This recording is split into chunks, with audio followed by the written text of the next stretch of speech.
Good morning friends. आज से हम लोग क्या करेंगे तो भारत का भूगोल यानी ज्योग्राफी ऑफ इंडिया, मतलब जो भारत के बारे में हम लोग भारत का रिवीजन करेंगे। तो सबसे पहले हम लोग देखते हैं भारत का सामान्य परिचय यानी भारत का विस्तार समझेंगे, भारत के अवस्थिति के बारे में जानेंगे। इससे पहले हम लोगों ने वर्ल्ड ज्योग्राफी का रिवीजन पूर्ण रूप से कर चुके हैं। अब हम लोग आज देखेंगे इंडियन ज्योग्राफी। तो यहाँ देखिए भारत के बारे में कुछ कथन है। यह स्थल मंडल के कुल क्षेत्रफल का 2.4% भाग अधिकृत किए हुए है। तो एकदम सही बात है। पूरी दुनिया में जितना भी स्थल मंडल है उसका मात्र भारत के पास 2.4% भाग ही हैं और आबादी 17.5%। और 82.5 डिग्री पूर्वी देशांतर का उपयोग भारतीय मानक समय को निर्धारित करने के लिए किया जाता है। इंडियन यानी भारत का जो स्टैंडर्ड टाइम है भारतीय मानक समय वह नैनी के पास से यानी इलाहाबाद के पास नैनी है, वहीं से होकर गुजरने वाली देशांतर रेखा जो कितना है तो 82.5 डिग्री पूर्वी देशांतर है, उसी को माना गया है। यानी उसी के आधार पर भारत का समय निर्धारित किया जाता है। भारतवर्ष आकार की दृष्टि से विश्व में कितने नंबर पर है तो 7वें नंबर पर है। तो सबसे बड़ा देश रूस, उससे छोटा कनाडा, कनाडा के बाद यूएसए और चौथे नंबर पर चाइना, पाँचवा ब्राज़ील, छठा ऑस्ट्रेलिया और 7वें नंबर पर भारत का स्थान आता है। वहीं जनसंख्या यहाँ देखिए क्षेत्रफल 2.4%, लेकिन आबादी तो 2011 के अनुसार 17.5%। भारतवर्ष में गांव की संख्या तो यह 6 लाख से अधिक है। आगे देखिए अक्षांशीय विस्तार की बात हुई, यानी इसमें हम लोग लॉन्गिट्यूड और लेटीट्यूड यानी कि अक्षांश रेखाएं और देशांतर रेखाओं के बारे में जानेंगे। तो उससे पहले हम लोग थोड़ा समझ लेते हैं कि यह अक्षांश और देशांतर क्या होता है। तो यह पृथ्वी है, यह ऊपर नॉर्थ हो गया, नीचे साउथ, इधर वेस्ट एंड ईस्ट। यह 0 डिग्री वाली विषुवत रेखा हमने उस पर खींच डाला। आगे देखते हैं तो ये जो इस तरह की रेखाएं होती है जो पश्चिम से पूर्व की तरफ जाने वाली, यह क्या है तो यह अक्षांश रेखाएं, यानी कि कौन अक्षांश में तो लेटी हुई है, लेटीट्यूड मतलब यह क्या करेगी तो इसी से पृथ्वी पर जो सूर्य की स्थिति का निर्धारण किया जाता है। 23.5 डिग्री नॉर्थ कर्क रेखा और 23.5 डिग्री साउथ मकर रेखा। और जो रेखाएं नॉर्थ टू साउथ इस तरह से खींची हुई मिलेंगी उसको क्या कहते हैं, यह देशांतर रेखाएं हैं। यानी इससे पृथ्वी पर समय का निर्धारण होता है। प्रत्येक देशों के बीच में जो समय का निर्धारण किया जाता है उसके लिए इसी रेखा को माना गया है। 0 डिग्री रेखा जिससे पूरी दुनिया में समय का निर्धारण होता है वह ग्रीनविच यानी इंग्लैंड से होकर गुजरती है। और 180 डिग्री देशांतर जो 0 डिग्री इंग्लैंड के अपोजिट साइड यानी कि बेरिंग सी से होकर गुजरती है वह पूरी दुनिया का डेट लाइन है। यानी उससे पूरब जाइएगा एक दिन समय आगे बढ़ेगा, पश्चिम जाइएगा तो एक दिन समय पीछे की तरफ चली जाएगी। अक्षांश रेखा में हम लोग देख चुके हैं बीच वाला 0 डिग्री होता है, नॉर्थ में 90 है और साउथ में 90 है। लेकिन जो 90 डिग्री साउथ है 90 डिग्री नॉर्थ है, यह दोनों पॉइंट है, रेखा नहीं है। यही कारण है कि और अक्षांश रेखा पूछा जाता है तो टोटल कितना हो जाता है तो 181 - 2 यानी 179 रेखाएं, और देशांतर रेखाएं तो 360 है। इतना सही है। उसके बाद सबसे बड़ा वृत्त तो कौन होता है तो विषुवत वृत्त, और जो देशांतर रेखाएं होते हैं वो सब के सब अर्धवृत्त हुआ करती है और वो समान होंगे, उनके बीच की दूरी समान रहती है। तो भारत का विस्तार कितना है तो ये विस्तार जानने के लिए हमें उस क्षेत्र का उत्तर से दक्षिण की तरफ क्या लंबाई पता होना चाहिए और पूर्व से पश्चिम की तरफ का जो एरिया हुआ वो भी पता होना चाहिए। तब हम समझ जाएंगे कि उस देश का जो इलाका है या क्षेत्र है वो कहाँ से कहाँ तक स्थित है और कितना है। तो उसे जानने के लिए तो अक्षांश और देशांतर रेखाओं की कल्पना क्यों की गई, क्योंकि वह पूर्णतः काल्पनिक है। और क्यों, किस लिए किया गया, ताकि कहीं आने जाने में किसी स्थान का पता लगाने में सहूलियत हो, इसीलिए वह पूर्णतः काल्पनिक है और कागज पर बांटा गया है। तो भारत कितने विस्तृत है तो भारत कहाँ विस्तृत है, यह पूरा दुनिया हो गया। यह 0 डिग्री है तो भारत 0 डिग्री के उत्तर में है और भारत पूर्वी गोलार्ध में है, यानी कि 0 डिग्री है ग्रीनविच मेन टाइम हो गया 0 डिग्री। भारत इसके पूर्व में और विषुवत रेखा के उत्तर में है, यानी भारत का विस्तार यहाँ पर है। कर्क रेखा के भारत को बीचों बीच लगभग 2 भागों में बांट देती है। तो भारत का विस्तार 8.4 डिग्री उत्तर यानी यह 0 डिग्री है तो 8 डिग्री और 4 मिनट की जो उत्तरी विषुवतीय अक्षांश रेखा है वह भारत के दक्षिणी मुख्य भूमि से होकर गुजरती है और भारत का जो कश्मीर इलाका है, कश्मीर, वहाँ पर 37 डिग्री 6 मिनट की रेखा यानी अक्षांश रेखा गुजरती है।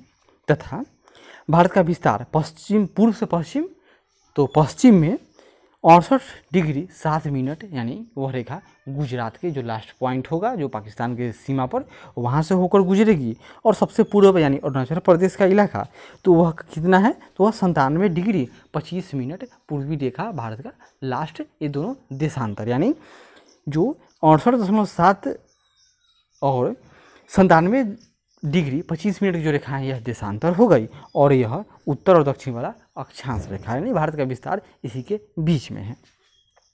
भारत के लगभग बीचों बीच से होकर गुजरती है कौन, तो कर्क रेखा, यह 8 राज्यों से होकर गुजरती है। सिक्किम से गुजरने वाली अक्षांश रेखा कहाँ से जाती है, तो वह राजस्थान से जाती है। जिस जिले में 70 से 70 डिग्री पूर्वी देशांतर रेखा गुजरती है तो वह कौन सी रेखा है, तो वह जैसलमेर से होकर गुजरती है, 70 डिग्री पूर्वी देशांतर। भारत एवं कर्क रेखा, तो इसके बारे में बार बार क्वेश्चन आता है, तो जान लेते हैं। कर्क रेखा मतलब 23.5 डिग्री उत्तरी रेखा की बात हुई, उत्तरी अक्षांश रेखा यानी लेटीट्यूड। तो कर्क रेखा में भारत के कौन, तो 8 राज्य गुजरते हैं। कौन कौन, तो गुजरात, राजस्थान, मध्य प्रदेश, झारखंड, छत्तीसगढ़, पश्चिम बंगाल और नॉर्थ ईस्ट के 2 कौन कौन, तो त्रिपुरा और मिजोरम। और भारत में कर्क रेखा गुजरती है तो 8 राज्यों से। अगरतला, गांधीनगर, जबलपुर एवं उज्जैन में से कर्क रेखा के निकटतम दूरी पर स्थित कौन नगर है, तो हम लोग जानते हैं कि कर्क रेखा पर स्थित राजधानी कौन है, तो रांची। लेकिन इन सब में सबसे नज़दीक कौन है, तो यह गांधीनगर है।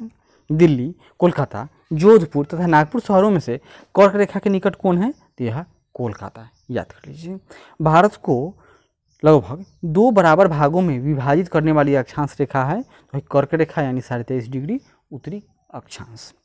झारखंड, मणिपुर, मिजोरम और त्रिपुरा राज्यों में से कर्क रेखा के उत्तर में स्थित भारतीय राज्य, तो नॉर्थ ईस्ट का जो स्टेट है एक यह त्रिपुरा है और यहाँ पर इस तरह का है मिजोरम। इन दोनों से होकर कर्क रेखा गुजरती है, यानी इसके उत्तर वाले राज्यों से होकर नहीं गुजरती है और इसके दक्षिण में तो कोई राज्य वहाँ है ही नहीं।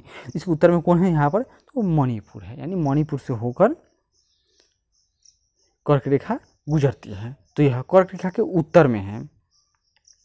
और झारखंड, तो झारखंड से तो होकर ही कर्क रेखा गुजरती है। हैदराबाद, चेन्नई, भोपाल तथा दिल्ली शहरों में से जून माह में दिन की अवधि अधिकतम होगी जो जिस समय सूरज का धूप, कर्क रेखा की बात हो रही है, तो कर्क रेखा पर सूरज का धूप है यानी सूर्य के लंबवत किरणें कर्क रेखा पर पड़ती है और कर्क रेखा इसमें से किसके निकट है, तो दिल्ली के निकट। तो दिल्ली में उस समय दिन की अवधि सबसे बड़ी होगी।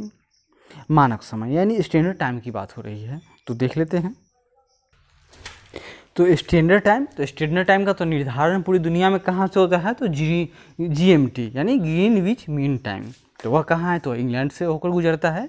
लेकिन किसी देश का मानक समय तो प्रायः उस देश के जो मध्य से होकर गुजरने वाली देशांतर रेखा होती है उसी को मान लिया जाता है और उसका स्टैंडर्ड टाइम जो GMT यानी ग्रीनविच मीन टाइम है, अगर वह मान लेते हैं, यहाँ देखिए यह GMT है। इसके अगर पूर्व में कोई देश है तो हम लोग जानते हैं कि सूरज पश्चिम से पूर्व की ओर सूरज चक्र लगता है सूरज का, तो सबसे पहले सूरज कहाँ उदय होता है, तो हम लोग जानते हैं कि जापान में, मान लीजिए। तो सबसे पहले सूरज कहाँ उदय हुआ, जापान, तो सबसे पहले सुबह उधर हो गया। तो ग्रीनविच में तो बाद में होगा, तो यही है कि जो इसके पूर्व में है इसको पूर्वी देशांतर और पश्चिम में है तो इसको पश्चिमी देशांतर। इसका अर्थ यह हुआ कि जो देशांतर रेखा 0 डिग्री से पूर्व में है वहाँ पर पहले सूर्योदय हुआ, अतः वहाँ का समय GMT से आगे होगा। और जो इलाका GMT से पश्चिम में है और उसका जो पश्चिमी देशांतर कहलाएगा और उसका समय GMT से पीछे पीछे चलेगा। तो इसी आधार पर पूरी दुनिया का समय निर्धारित प्रत्येक देश आपस में तालमेल बैठाकर करते हैं। तो भारत का जो मानक समय है वह 82.5 डिग्री पूर्वी देशांतर है जो इलाहाबाद के नैनी से होकर गुजरती है। तो अब क्या होगा, तो 82.5 डिग्री यहाँ पर है। हम लोग जानते हैं कि पृथ्वी एक वृत्त के समान है, यानी वृत्त 360 डिग्री के बराबर एक वृत्त होता है। और उसके कोनों का 360 डिग्री। तो पृथ्वी 24 घंटे में एक चक्कर पूरा कर लेती है, यानी 24 घंटा बराबर 360 डिग्री। तो 1 घंटा, तो इसी तरह मिनट में निकालिएगा तो 4 मिनट बराबर 1 डिग्री आता है, यानी कि पृथ्वी 4 मिनट में 1 डिग्री पृथ्वी का मूवमेंट होता है पश्चिम से पूर्व की तरफ है। तो 1 डिग्री बराबर 4 मिनट का समय चेंज हो जाता है। तो 82.5 डिग्री भारत पूरब में है, यानी ग्रीनविच से 82.5 डिग्री, तो 82.5 इंटू 4 कर दीजिए बराबर 5.5 घंटा, 5 घंटा 30 मिनट भारत का समय ग्रीनविच से आगे रहता है, पॉजिटिव रहता है। तो देखिए, जब भारतीय मानक समय के यमोत्तर पर अर्धरात्रि है, तो भारत का जो मानक समय के यमोत्तर पर अर्धरात्रि है, एक स्थान पर सुबह का 6 बजता है। तो उस स्थान की अवस्थिति जिस यमोत्तर पर है वह बता दीजिए। तो पूरी दुनिया का मानक समय कहाँ से निर्धारित होगा? GMT से। तब बात हो रही है GMT की। तो GMT पर यमोत्तर पर अर्धरात्रि यानी रात्रि का 12 बज गया, एक स्थान पर सुबह का 6 बज रहा है। यहाँ से वह पूरब में होगा आगे 6 घंटा आगे। तो उस स्थान की अवस्थिति बताइए जिस यमोत्तर पर वह है। तो बताते हैं कैसे होगा। हाँ, तो भारतीय मानक समय यानी जो भारत के नैनी से होकर गुजरती रेखा है, यानी कि 82.5 डिग्री की बात है यहाँ पर। तो यहाँ पर अर्धरात्रि यानी रात्रि का 12 बज गया, तो सुबह का कहीं 6 बज रहा है, तो यानी वह भारत से भी उसका समय आगे हो गया, यानी 6 घंटे के अंदर। तो 6 घंटा बराबर क्या? 1 घंटा बराबर 15 डिग्री, तो 6 घंटा बराबर 90 डिग्री की बात हो रही है। तो 82 + 90 जोड़ दीजिए तो यह 172 डिग्री 30 मिनट पूर्वी देशांतर की बात है। गुजरात के सबसे पश्चिमी गांव और अरुणाचल प्रदेश के सबसे पूर्वी छोर पर स्थित वालांग के समय में कितने घंटे का अंतर होगा? तो हम लोग जानते हैं कि भारत का जो पश्चिम से पूर्व की ओर विस्तार है, इसके बीच का अंतर लगभग 30 डिग्री का है। तो 1 डिग्री बराबर 4 मिनट, तो 30 डिग्री बराबर 120 मिनट, यानी लगभग 2 घंटे का अंतर होगा। आगे बढ़ते हैं। औरंगाबाद का अक्षांश वडोदरा व पुणे के अक्षांशों के बीच स्थित है। तो औरंगाबाद तो कहाँ है? तो यह महाराष्ट्र में है, औरंगाबाद महाराष्ट्र में है। और वडोदरा, तो वडोदरा कहाँ हो गया? तो यह गुजरात में है। और पुणे, तो यह पुणे भी महाराष्ट्र का ही शहर है, लेकिन यह और साउथ में नीचे आता है, तो यह सही बात है। और चेन्नई की तुलना में बेंगलुरु की अवस्थिति अधिक दक्षिणावर्ती, यानी बेंगलुरु चेन्नई से और दक्षिण में स्थित है, यानी और विषुवत रेखा के नज़दीक स्थित है। रीवा, सागर, उज्जैन तथा होशंगाबाद शहरों में से भारतीय मानक समय यानी इंडियन स्टैंडर्ड टाइम देशांतर के निकट इसमें से कौन सा शहर है? यह मध्य प्रदेश का रीवा है। यदि मानक समय के अनुसार पूर्वाह्न के 10 बज गए हों, तो पूर्वाह्न यानी 12 बजे, जो दिन का 12 बजता है उसके बाद वाली बात है, तो रात का कहीं 10 बज चुका है भारतीय मानक समय के अनुसार, तो बजा देते हैं 10। तो 92 डिग्री पूर्वी देशांतर पर शिलांग का स्थानीय समय होगा। तो भारत में 82.5 डिग्री पर क्या हो रहा है अभी? तो 10 बज गया है। तो शिलोंग की बात हो रही है, तो यह 92 डिग्री यानी 9.5 डिग्री का डिफरेंस है। तो 9.5 इंटू 4 कीजिए तो आपको 38 मिनट आएगा। तो यानी वहाँ पर 10:38 रात्रि का हो रहा होगा।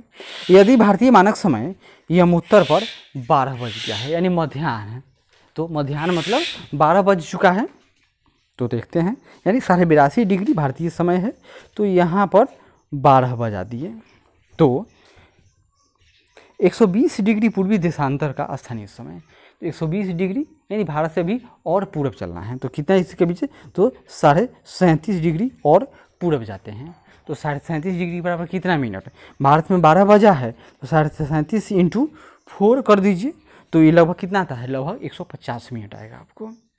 तो 150 यानी कि वहाँ पर 2.5 यानी 14:30 होगा, यानी दिन का वहाँ पर दोपहर होगा अभी।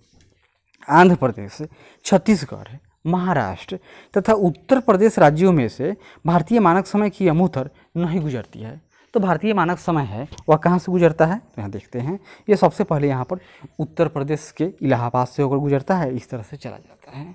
तो उत्तर प्रदेश का इलाहाबाद, फिर उसके नीचे मध्य प्रदेश, साथ में ही छत्तीसगढ़ है, और छत्तीसगढ़ के बाद उड़ीसा राज्य से होकर और उसके नीचे थोड़ा सा आंध्र प्रदेश के सीमावर्ती क्षेत्रों से होकर भारतीय तट से दूर चला जाता है। तो इतना याद रखिए। तो किसे नहीं होगा, तो यह देखिए महाराष्ट्र, तो यह पश्चिमी भारत में स्थित है। तो अतः इससे होकर भारतीय मानक यमोत्तर नहीं गुजरती है। भारतीय मानक समय की देशांतर रेखा 82.5 डिग्री गुजरती है। कहाँ से, तो इलाहाबाद से। भारत की प्रमाणिक मध्याह्न रेखा कहलाती है। तो 82.5 डिग्री पूर्वी देशांतर। भारतीय मानक समय यानी IST एवं ग्रीनविच मध्य समय यानी GMT के बीच अंतर पाया जाता है। हम बता चुके हैं 5.5 घंटे पॉजिटिव का है। ये यदि अरुणाचल प्रदेश में तीरप में सूर्योदय और 5 बजे होगा, तो गुजरात के कांडला में सूर्योदय तो लगभग 2 घंटे का डिफरेंस होगा, तो 7 बजे की बात है। आगे देखिए, अब भारत के विस्तार के बारे में बार बार क्वेश्चन आता है कि भारत का उत्तरी बिंदु, दक्षिणी बिंदु, पूर्वी बिंदु और पश्चिमी बिंदु, तो याद कर लीजिए आज यहीं पर।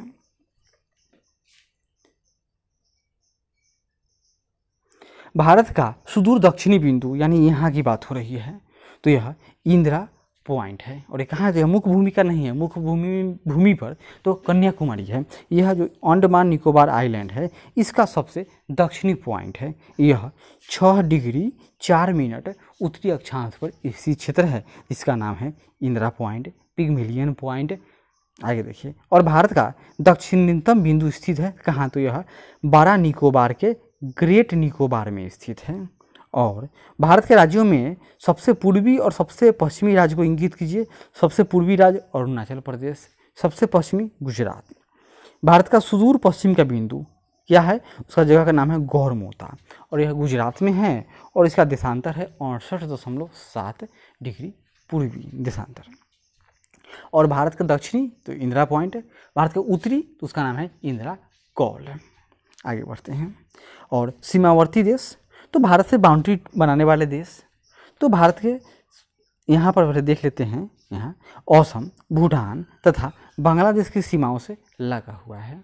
कौन, तो असम की बात हो रही है, तो यह सही है। असम की सीमा बांग्लादेश, थोड़ा सा भूटान और हाँ सही दोनों से टच करता है। पश्चिम बंगाल भूटान तथा नेपाल की सीमाओं से लगा हुआ है। तो पश्चिम बंगाल का जो दार्जिलिंग है वह भूटान और बांग्लादेश भूटान और नेपाल दोनों की सीमाओं से लगा हुआ है। मिजोरम बांग्लादेश तथा म्यांमार, मिजोरम इस तरह से निकला हुआ है। और यहाँ पर एक तरफ से यह बांग्लादेश से और इधर से आकर कौन, तो म्यांमार की सीमा टच करती है, तो सही है। मेघालय, त्रिपुरा, मणिपुर तथा मिजोरम राज्यों में से वह राज्य जिसकी सीमा बांग्लादेश से नहीं मिलती है। किसकी, तो वही राज्य है, उसका नाम है मणिपुर। क्योंकि मणिपुर की सीमा और म्यांमार से मिलती है, कि सिर्फ और सिर्फ म्यांमार से। बांग्लादेश से मिलने वाले राज्य कौन कौन है, तो बांग्लादेश से मिलने वाले राज्य, बांग्लादेश भारत का सबसे बड़ा पड़ोसी, इसे मिलने वाले राज्य यहाँ दिया हुआ है, देख लीजिए। मेघालय, असम, पश्चिम बंगाल, त्रिपुरा और मिजोरम है। सिक्किम, मेघालय, अरुणाचल प्रदेश तथा पश्चिम बंगाल राज्यों में से भूटान के साथ सीमा नहीं मिलता है। भूटान के साथ किसका सीमा नहीं मिलेगा, तो मेघालय का। क्यों, क्योंकि भूटान की स्थिति इस तरह से है, यह मान लेते हैं असम है और फिर असम का इलाका इस तरह से निकला हुआ है। भूटान की स्थिति मेघालय की स्थिति इस टाइप का है, और यहाँ पर यह पूरा बांग्लादेश है। तो कैसे मेघालय की सीमा भूटान से टच करेगी। वह भारतीय राज्य जिसकी अधिकतम सीमा म्यांमार से स्पर्श करती है, उसका नाम है अरुणाचल प्रदेश। म्यांमार से उभयनिष्ठ सीमा नहीं है, यानी म्यांमार से किसका बाउंड्री टच नहीं करता है, तो असम का। तो म्यांमार से बाउंड्री बनाने वाले राज्य तो सबसे ऊपर इस तरह से एक घिरे हुए है कौन, तो अरुणाचल प्रदेश। उसके नीचे यहाँ पर नागालैंड है छोटा सा। नागालैंड के नीचे कौन सा राज्य होगा, तो मणिपुर। और मणिपुर के नीचे आइए तो मिजोरम। इतने सारे राज्य म्यांमार से अपना सीमा रेखा बनाते हैं। पाकिस्तान से सीमा बनाने वाले भारतीय राज्य, पाकिस्तान से सबसे नीचे यानी दक्षिण से शुरू करते हैं। सबसे नीचे गुजरात की सीमा रेखा पश्चिम बंगाल से टच करती है। फिर उसके बाद में राजस्थान, पंजाब ड्रग के लिए कुख्यात है, और पंजाब से ऊपर जाइए तो जम्मू और कश्मीर की सीमा किससे, तो पाकिस्तान से टच करती है। और वर्तमान समय में जम्मू कश्मीर का बंटवारा कर दिया गया है, एक लेह अलग हो गया यानी लेह लद्दाख और एक जम्मू कश्मीर। तो लद्दाख की सीमा अब किससे टच करती है, तो वह चाइना से। नेपाल के पड़ोसी भारतीय राज्य हैं, तो नेपाल भारत में इस तरह से गुंथा हुआ है। तो नेपाल के सबसे पश्चिमी इलाका में यह उत्तराखंड, फिर उत्तर प्रदेश, पूरा 800 किलोमीटर लंबा बिहार और थोड़ा सा दार्जिलिंग कौन तो यह पश्चिम बंगाल की सीमा, और यहाँ पर सिक्किम इस तरह से निकला है तो सिक्किम की बाउंड्री टच करती है। भारत के साथ सबसे लंबी स्थलीय सीमा बनाती है कौन तो बांग्लादेश से, भारत से ही निकला हुआ है। इसके चारों तरफ तो मुख्य रूप से भारत ही है, तो इसकी सीमा किस इस तरह से है। तो यहाँ पर थोड़ा सा यहाँ पर बांग्लादेश को किससे टच मिलता है बाउंड्री, तो यह म्यांमार से, और बाकी सबका सब भारतीय सीमा है। और यहाँ पर छोटा सा समुद्र यानी बंगाल के खाड़ी में भी इसका मुँह खुलता है। असम, नागालैंड, मेघालय, मिजोरम राज्यों में से बांग्लादेश से अपनी सीमा नहीं बनाने वाले भारतीय राज्य तो यह है नागालैंड। भारत तथा पाकिस्तान के बीच सीमा निर्धारित की गई है, तो किन्होंने किया, रेड क्लिफ, इन्होंने ही भारत को बांट डाला। डूरंड लाइन भारत की सीमा निर्धारित करती है किससे, तो भारत और अफगानिस्तान, और वर्तमान समय में यह पाकिस्तान और अफगानिस्तान के बीच का सीमा का निर्धारण इसी डूरंड लाइन से होता है। भारत और पाकिस्तान के मध्य सीमा रेखा एक उदाहरण है किसका, तो यह परवर्ती सीमा है, यानी कोई दूसरा आया उसको थोप दिया, इसको अध्यारोपित भी कर सकते हैं। भारत और चीन की उत्तर पूर्वी सीमा का सीमांकन करने वाली रेखा, तो भारत और चीन की मध्य जो उत्तर पूर्वी सीमा है यानी अरुणाचल प्रदेश की बात हो रही है, तो यह मैकमोहन रेखा के द्वारा डिवाइड किया जाता है। भारत श्रीलंका, यह भारत है, यहाँ पर श्रीलंका इसकी बात हो रही है, वो वाटर बॉडी, तो भारत श्रीलंका से अलग होता है किस जल के द्वारा, तो पाक जल डब्ल्यू मध्य के द्वारा।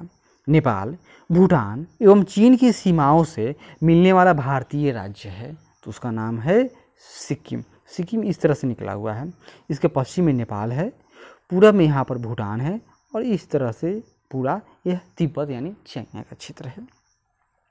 तीन तरफ से अंतर्राष्ट्रीय सीमा यानी बांग्लादेश से घिरा हुआ क्षेत्र है यह त्रिपुरा, यानी इस तरह से यहाँ पर बांग्लादेश है, और यह मिजोरम है जो यहाँ तक यह बांग्लादेश है, और इधर म्यांमार है। अब हम लोग भारत का भौतिक विभाजन यानी भारत के प्राकृतिक प्रदेश के बारे में जान लेते हैं। तो भारत से उपबंध यानी पूरा चुंबकीय परिणामों से संकेत मिलता है कि भारत यानी भूतकाल में भारतीय स्थलपिंड किधर सरका है, तो भारत पहले कहाँ था, तो भारत का विकास ऐसे हुआ है, यानी भारत पहले उत्तर में, ऑस्ट्रेलिया जानते हैं आज, वहाँ भारत था, लेकिन आज भारत कहाँ गया, तो यूरेशिया यानी हम लोग चीन के पड़ोसी हो गए। खास खिसके न रहते तो कितना अच्छा होता। भारतीय उपमहाद्वीप मूलतः एक विशाल भूखंड का भाग था जिसका नाम क्या था, तो दक्षिण का इलाका गोंडवाना लैंड, और उत्तर में जो इलाका था उसको कहा जाता था अंगारा लैंड, और एक द्वीप जो टूटने से दोनों भूभाग बने थे उस महाद्वीप का नाम था पेंजिया, और एक महासागर था सुपर इम्पोज सागर, उसका नाम था पैंथालासासी। भारत विभाजित है तो चार प्राकृतिक प्रदेश में, किस में, तो चार प्राकृतिक प्रदेश में भारत का विभाजन है। उत्तराखंड में पताल तोड़ कुएँ पाए जाते हैं, कहाँ, तो तराई क्षेत्र में, यानी तराई क्षेत्र यानी ऐसा इलाका जहाँ से कोई मिट्टी हटा दीजिए तो क्या होगा, नीचे से अपने आप पानी बाहर निकलने लगेगा, इसी को पताल तोड़ कुएँ कहते हैं। यदि हिमालय पर्वत श्रेणियाँ न होती तो भारत पर सर्वाधिक संभाव्य भौगोलिक प्रभाव होता किसका, तो देश का अधिकांश भाग में ठंड के दिनों में साइबेरिया से आने वाली शीत लहरों का अनुभव होता, और ठंडे के दिन में यहाँ पर बर्फबारी होती। दूसरा, सिंधु गंगा मैदान इतनी सुविस्तृत जलोढ़ मृदा से वंचित हो जाती, और मानसून का प्रतिरूप वर्तमान प्रतिरूप से भिन्न होता। इसी अक्षांश पर पूरी दुनिया में रेगिस्तान मिलता है, लेकिन भारत में हरा भरा है, क्यों, क्योंकि हिमालय के कारण, नहीं तो यहाँ भी रेगिस्तान होता। भारत में भू आकारों की रचना के संबंध में सही है, तो यह संरचनात्मक दृष्टि से मेघालय यानी भारत का जो मेघालय है, नॉर्थ ईस्ट की बात हो रही है, यह दक्कन पठार का ही एक विस्तृत भाग है जो मालदा गैप या कहिए कि गंगा ब्रह्मपुत्र के द्वारा काटकर अलग कर दिया गया है। कश्मीर घाटी की रचना एक समभिन्नति में हुई है, और गंगा मैदान की रचना एक अग्र गर्त में हुई है। तो गंगा घाटी है, पहले ये इस तरह का गर्त रहा होगा, लेकिन जो पौराणिक नदियाँ थी या प्राचीन काल की या ब्रह्म रिवर कहिए उसको, उन्होंने इधर से उत्तर से हिमालय से पहले के जो भी पठार या पहाड़ रहे होंगे उनको काट काट कर, और दक्षिण के जो पठारी इलाके उनसे काट काट कर इसमें अपना मलबा भरते गया, और समय के साथ दाब और ताप के प्रेशर के कारण यह क्षेत्र उभर उठ गया। आज यह मैदान के रूप में विकसित है, और हिमालय पहाड़ के रूप में इतना विशाल पहाड़ बन चुका है। भारत के पश्चिमी समुद्र तट का निर्माण हुआ है, कैसे? तो वह एक कगार है, यानी कि यह टूटा हुआ इलाका है, नीचे का इलाका टूट कर सबमर्ज कर गया। और भारत का जब टक्कर होता है यूरेशियन से तो क्या होगा? तो भारत का जो यह सिरा था यह नीचे की तरफ चला गया, धंस गया। तो यही कारण है कि इसका नीचे वाला सिरा यह ऊपर की तरफ है, ऊपर उठ गया। यही कारण है कि भारत का पश्चिमी समुद्र तट क्या है? तो भूमि के उत्थान एवं निर्गमन के कारण पहाड़ की तरफ दिखने से लगता है। किधर से? अगर कोई समुद्र से आएगा उसको लगेगा कि हम लोग किसी विशाल पहाड़ की तरफ जा रहे हैं। वही कोई भारतीय पूर्वी क्षेत्र से पश्चिमी घाट की ओर जाएगा मैदान के मार्ग से, तो उसको उतना फील नहीं होगा जितना समुद्र से देखने पर फील होता है। यहाँ पर कुछ मिलान दिए हुए हैं, जैसे दक्कन ट्रैप, यह क्रिस्टेशियन आदि नूतन काल का माना जाता है। कौन? दक्कन ट्रैप, जब यहाँ पर लावा का उद्गार हुआ था। पश्चिमी घाट यह उत्तर नूतन काल का है। अरावली तो यह प्री कैम्ब्रियन काल की पहाड़ है, जो दुनिया के सबसे प्राचीन पहाड़ों में से एक है। नर्मदा तापी यह अत्यंत नूतन काल का, और यह क्या है? तो यह भ्रंश घाटी है। आगे देखिए, केरल का कुटानाड या कुटानाडु प्रसिद्ध है। किस लिए? तो यह भारत के न्यूनतम ऊंचाई वाले क्षेत्र के रूप में है। इसे केरल का धान का कटोरा कहा जाता है। FAO यानी फूड एंड एग्रीकल्चर ऑर्गेनाइजेशन के द्वारा इसे वैश्विक महत्वपूर्ण कृषि विरासत प्रणाली के रूप में घोषित किया गया है, क्योंकि यह इलाका समुद्र तल से नीचा है। तो यही कारण है कि यहाँ पर चावल की खेती होती है और सालों भर पानी लगा रहता है। उत्तर का पर्वतीय प्रदेश, अब हम लोग देखते हैं इसके बारे में। अब हम लोग देखेंगे भारत का पर्वतीय प्रदेश। तो पर्वतीय प्रदेश में कौन? सबसे पहले हिमालय। तो हिमालय कहाँ है? यह भारत के उत्तर में है। तो उत्तर का पर्वतीय प्रदेश, तो हिमालय से निकलने वाली सभी नदियाँ कैसी है? तो सतत वाहिनी है। क्यों? क्योंकि इसका हाइट बहुत अधिक है, जिस कारण इसके जो चोटियाँ हैं वह बर्फ से आच्छादित रहती हैं, अतः सालों भर बहने वाली नदियाँ हैं। हिमालय अपनी वर्षा का अधिकांश दक्षिणी पश्चिमी मानसून से प्राप्त करता है। तो हवाओं का नाम कैसे होता है? जिधर से वो ओरिजिनेट होती है। तो भारत में हवाएं कैसे आती है? इस दिशा से आती है, यानी कि यहाँ पर क्या हो गया? दक्षिण हो गया और इधर पश्चिम हो गया। तो यह दक्षिण पश्चिम से आने वाली हवाओं से भारत वर्षा प्राप्त करता है। हिमालय से निकलने वाली नदियाँ सततवाहिनी है और हिमालय नदियों का उद्गम स्रोत हिमानियों से है, ये तो जानेंगे। आगे देखिए, हिमालय की रचना समानांतर वाले श्रेणियों से हुई है, जिसमें से सबसे प्राचीन है यानी हिमालय है। कोई ऐसा नहीं कि हिमालय एक चोटी नहीं है, हिमालय का विस्तार इस तरह से है, पहला चोटी, दूसरा चोटी, तीसरा चोटी, ये तो हिमालय की बात हो गई। उससे भी और उत्तर में है, एक है उसका नाम है काराकोरम, जांस्कर, फिर और आगे जाइए तो तिब्बत, फिर कुल्लू सेल, बहुत तरह के माउंटेन हैं। तो हिमालय की बात है। सबसे जो उत्तर में है उसका नाम है महान हिमालय या बृहद हिमालय, बीच का नाम है मध्य हिमालय, और सबसे जो नया है वह है शिवालिक या फुटहिल्स कहिए उसको। तो हिमालय की रचना जो समानांतर वलय श्रेणी से हुई है उसमें सबसे प्राचीन तो बृहद हिमालय या हिमाद्री कहिए उसको, या महान हिमालय। उत्तर भारत में उप हिमालय क्षेत्र के सहारे फैले समतल मैदान को क्या कहते हैं? तो उसका नाम है भाभर, याद कर लीजिए। तो हिमालय है, हिमालय के 3 क्षेत्र, सबसे लास्ट शिवालिक, उसके बाद में फुट हिल्स शुरू हो जाता है। तो वहाँ पर बड़े बड़े पत्थर गिरे रहते हैं, जो इसको क्या कहते हैं? वहाँ पर नदियाँ आती हैं तो विलुप्त हो जाती है, तो उसको क्या कहा जाता है? तो वही उसकी बात हो रही है, उसका नाम है भाभर का इलाका। फिर उसके बाद में नदियाँ बाहर आएगी तो उस इलाका को क्या कहेंगे? मार्शीलैंड है, यानी नदी बाहर आ गई तो वह इलाका दलदली हो जाएगा, तो वह तराई रीजन है। तराई के बाद पुरानी जलोढ़ मिट्टी, उसका नाम है बांगर, यह बांगर। और सबसे लास्ट वाला तो उसको कहते हैं, जो वर्तमान जिससे नदियाँ होकर बह रही है तो उस इलाका का नाम है, उसको कहते हैं खादर यानी नई जलोढ़ मिट्टी का क्षेत्र, जो सबसे अधिक उपजाऊ है। हिमालय का पर्वत पदीय प्रदेश, यानी हिमालय का जो फुट हिल्स है, यानी लास्ट या सबसे नवीन कहिए या सबसे अंतिम वाला, तो सबसे अंतिम होगा वह सबसे नया पर्वत होगा, उसका नाम है शिवालिक रेंज। शिवालिक पहाड़ी का हिस्सा है किसका? तो हिमालय का। शिवालिक श्रेणी का निर्माण हुआ है तो सेनोजोइक यानी कि प्लायोसीन युग में। शिवालिक श्रेणियों की ऊंचाई है सबसे कम 850 से 1200 मीटर के मध्य में। शिवालिक स्थल समूह के दक्षिण में भाभर क्षेत्र है, तो यह हिमालय के फुट हिल्स की स्थिति के कारण, यानी गिरिपद यानी फुट हिल्स की बात हो रही है कि स्थिति का। उत्तराखंड, उत्तर प्रदेश, सिक्किम एवं हिमाचल प्रदेश में से हिमालय पर्वत श्रेणियाँ हिस्सा नहीं है, तो यह उत्तर प्रदेश में नहीं है। हिमालय के तरुण वलित पर्वत यानी नवीन मोरदार पर्वत के साक्ष्य कहे जा सकते हैं, तो यह नया है। इसका कारण क्या है कि यहाँ पर नदियाँ गहरे खड्ड का निर्माण करती हैं, इस तरह की भी आकार की घाटी बनाती है, यानी कि यह जो पहाड़ है यह इसका भी अपलिफ्टमेंट जारी है। यू घुमाव वाले नदी मार्ग हैं, यानी नदियाँ साफ डायरेक्ट इस तरह का यू टर्न लेने के लिए विख्यात या कुख्यात हैं। समानांतर पर्वत श्रेणियाँ हैं, यानी हिमालय की जो श्रेणियाँ हैं इस तरह की समानांतर पर्वत श्रेणियाँ। ऐसा क्यों हुआ? क्योंकि नीचे से जब मोड़ उत्पन्न होगा तो इस तरह का लहर होगा। यहाँ देखिए, हम लोग जानते हैं कि भारतीय प्लेट उत्तर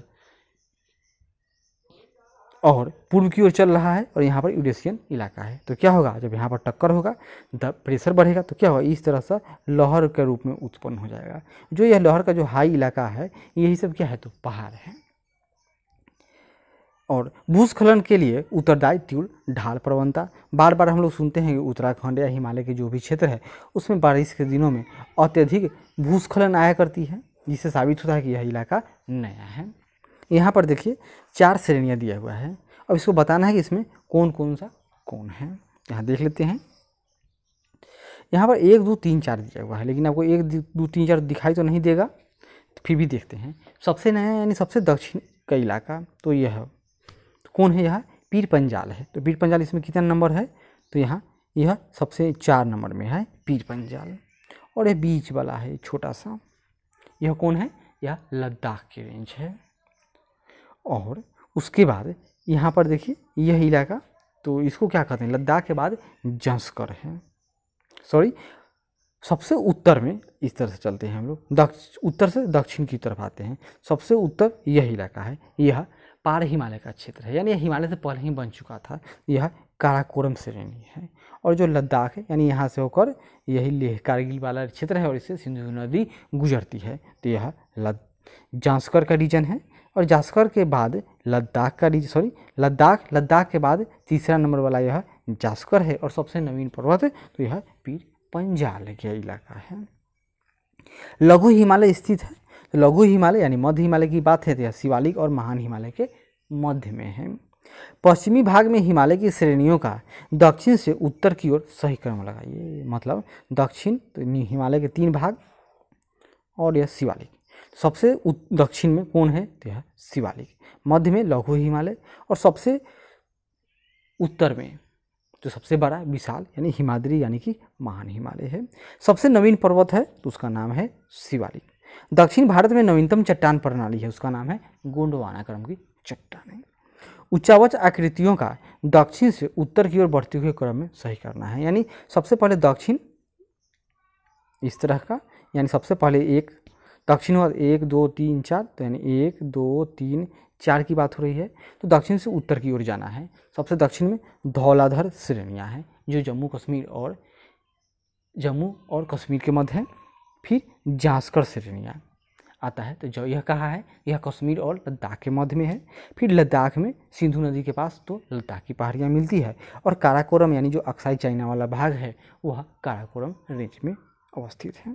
हिमालय में उत्तर दिशा की ओर के क्रम वाली पर्वत श्रेणी है, मतलब हिमालय में उत्तर दिशा की ओर के क्रम वाली पर्वत है, यानी हिमालय के उत्तर में तो हिमालय का पहला शिवालिक, फिर मध्य हिमालय, महान हिमालय, इसके बाद का इलाका बताइए। सबसे उत्तर में कौन होगा, यानी सबसे जो हिमालय का भाग इसका नाम है पीर पंजाल पर्वत श्रेणी। इसके बाद जांस्कर श्रेणी, फिर लद्दाख पर्वत और यह काराकोरम श्रेणियाँ। हिमालय में पूर्व से पश्चिम की ओर पर्वत शिखरों का क्रम बताइए। ये बार बार क्वेश्चन आता है, इसको याद कर लीजिए। तो सबसे पूर्व में कौन है, तो कंचनजंगा यानी सिक्किम की बात हो रही है तो कंचनजंगा। इसके पश्चिम में एवरेस्ट है सबसे ऊंची चोटी। फिर अन्नपूर्णा यह उत्तराखंड की है और धौलागिरी यह भी उत्तराखंड में ही स्थित है।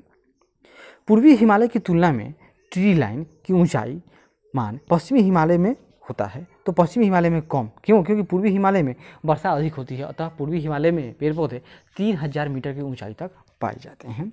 हिमालय की पहाड़ी श्रृंखला में ऊंचाई के साथ साथ इन कारणों से वनस्पति में परिवर्तन आएगा। क्यों? हम लोग जानते हैं कि हाइट के हिसाब से टेम्परेचर घटता है, तो तापमान कम, वर्षा घट गया, मिट्टी का अनुपजाऊपन वो भी घट गया, उपजाऊपन, तो क्या होगा? इन सब के कारण वनस्पति कम पाई जाती है।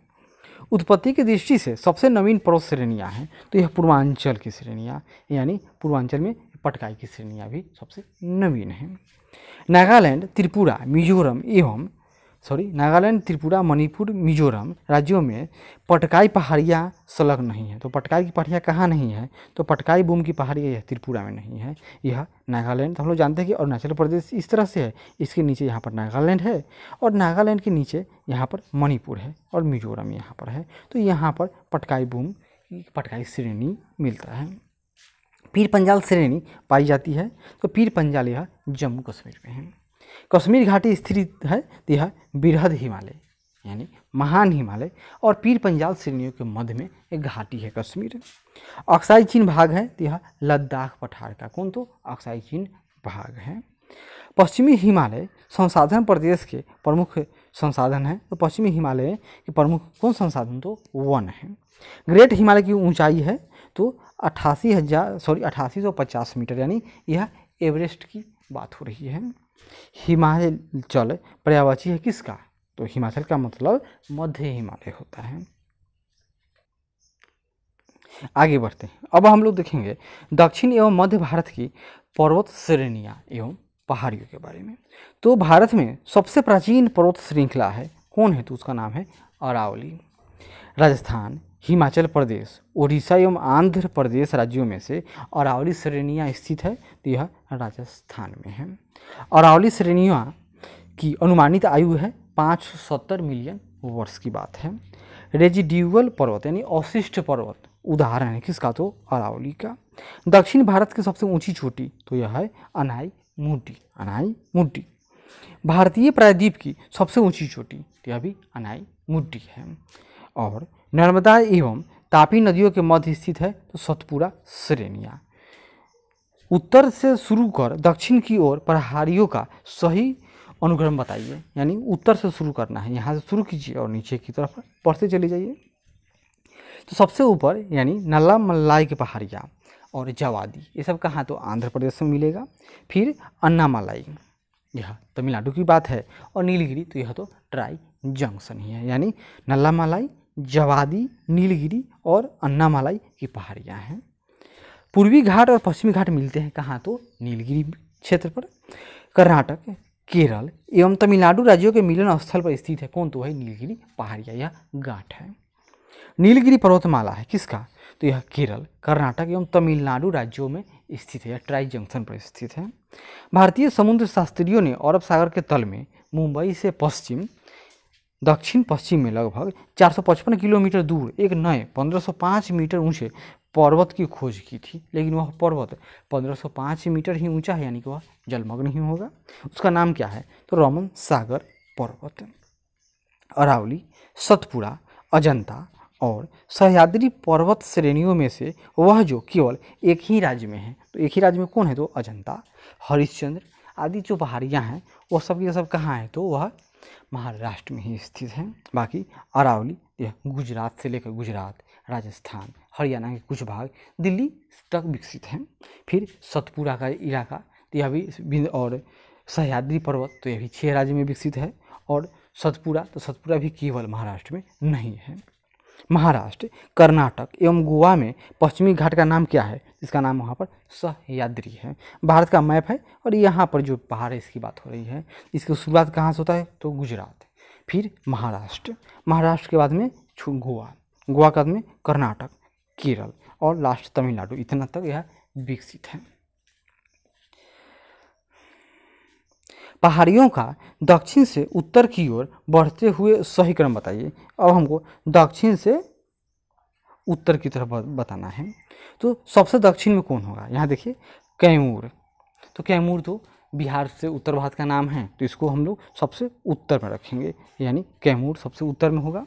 फिर नागा पहाड़ी यानी पूर्वांचल की बात हो रही है तो नागालैंड, तो हम लोग नागालैंड, उसके बाद यानी सबसे उत्तर में कैमूर, फिर नागा, फिर पंजाल यानी जम्मू कश्मीर की बात है, और सतमाला, यह साउथ का ही नाम ही सतमाला है तो यह सबसे साउथ में होगा। कार्डमम पहाड़ियाँ जिन राज्यों की सीमाओं पर स्थित है वह है, तो यह कार्डमम यानी इलायची की पहाड़ी, तो यह केरल एवं तमिलनाडु की सीमा पर स्थित है। और सेवराय पहाड़ियाँ, तो सेवराय तमिलनाडु में स्थित है सेवराय। बालाघाट श्रेणी हरिश्चंद्र मांडव पहाड़ियों तथा सतमाला पहाड़ियों में से महाराष्ट्र में नहीं है, तो महाराष्ट्र में कौन ना है, तो मांडव यानी महाराष्ट्र में, बालाघाट, हरिश्चंद्र और सतमाला महाराष्ट्र में। कौन कौन, बालाघाट, हरिश्चंद्र, सतमाला महाराष्ट्र में। यहाँ देखिए कुछ मिलान करना है। महादेव पहाड़ियाँ कहाँ है, तो मध्य भारत। मिकिर पहाड़ियाँ ये पूर्वी भारत में स्थित है। महादेव पहाड़ियाँ भाग है तो सतपुरा पर्वत श्रेणी का, कौन, तो महादेव पहाड़ियाँ भाग है। धूपगढ़ चोटी है, तो धूपगढ़ है चोटी है किसका, तो सतपुरा रेंज का। रामगिरी की पहाड़ियाँ भाग है तो पूर्वी घाट यानी महेंद्र पर्वत का भाग, कौन, तो रामगिरी, और यह है कहाँ, तो यह उड़ीसा राज्य में है। पर्वत चोटियों के बारे में थोड़ा देख ले, तो माउंट एवरेस्ट स्थित है, तो हम लोग जानते थे कि नेपाल में, लेकिन अब यह नेपाल और चीन का सीमा निर्धारक है। सबसे ऊंचा पर्वत शिखर है तो माउंट एवरेस्ट।